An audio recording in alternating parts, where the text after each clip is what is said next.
Back in 1975, before every movie needed a multiverse, a reboot, a remake, and a therapy session, there was Jaws. A film so effective it convinced millions of people that the ocean was basically just a giant toilet bowl full of teeth. And here's the miracle. The shark barely worked. Half the time the damn thing was floundering at the bottom of the bay.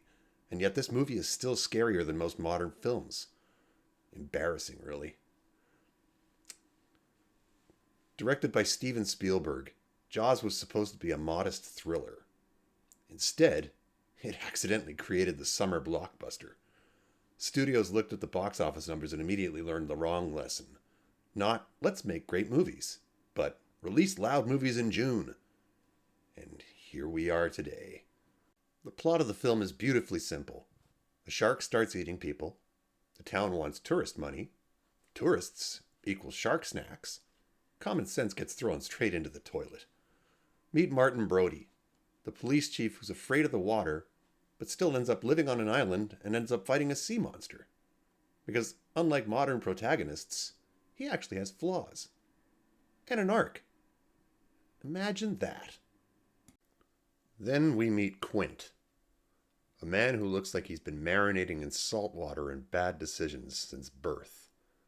He drinks, he yells, he hunts sharks, and he immediately becomes the most interesting person in the room. Because he has personality. A concept that modern scripts today treat like a rare disease, it seems. And finally, rounding out the crew is Matt Hooper, the marine biologist who shows up with gadgets, theories, and absolutely zero survival instincts. So now you've got the cop, the nerd, and the lunatic. It's basically the original buddy movie, except one buddy is trying to eat the others. And then the movie does something totally radical. It stops. No explosions, no CGI, no slow motion hero poses. Just Robert Shaw sitting in a boat, telling a story. And it's more gripping than some entire films are. Because tension comes from writing, not noise. A lesson Hollywood keeps failing at spectacularly. You know the thing about a shark, he's got lifeless eyes, black eyes, like a doll's eyes. When he comes at you, he doesn't seem to be living until he bites you, and those black eyes roll over white, and then you hear that terrible high-pitched screaming. The ocean turns red. This film understands restraint. You barely see the shark, but you feel it everywhere. And that legendary theme by John Williams is basically the sound of your brain screaming, something's not right.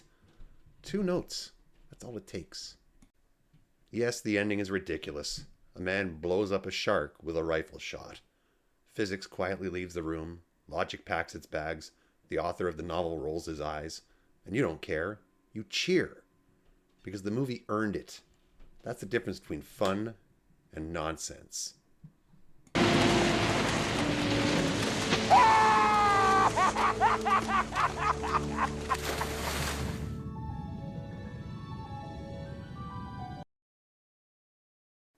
"50 years later, Jaws still works. Not because it's old, not because it's famous, because it's well made. Strong characters, simple story, relentless tension. Turns out that's all you really need. Funny how that works. Subscribe today and we'll see you with our next rental.